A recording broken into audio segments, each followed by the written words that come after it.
ای شوق دلای کوچیکه، ای تهران بی ترافیکه، ای برق چشات وقتی که حال و روز شبام تاریکه. ای شفرس تو خیابونه، ای آواز زیر بارونه، ای خواب خوش زمستونه، ای لبخند هر دو تامونه.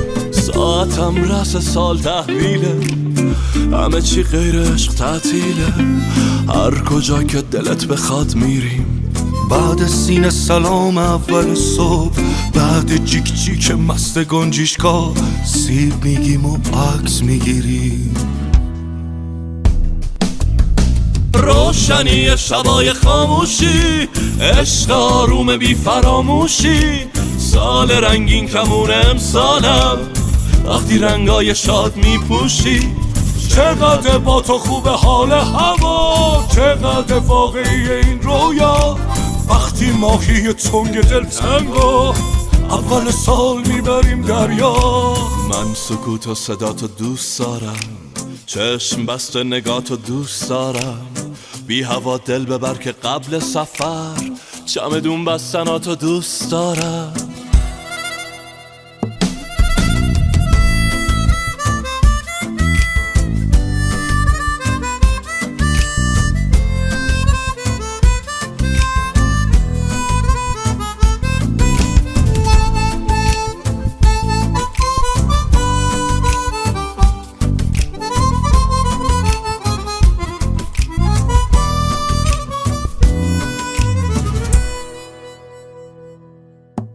ای شوق دلای کوچیکه، ای تهران بی ترافیکه، ای برق چشات وقتی که حال و روز شبان تاریکه.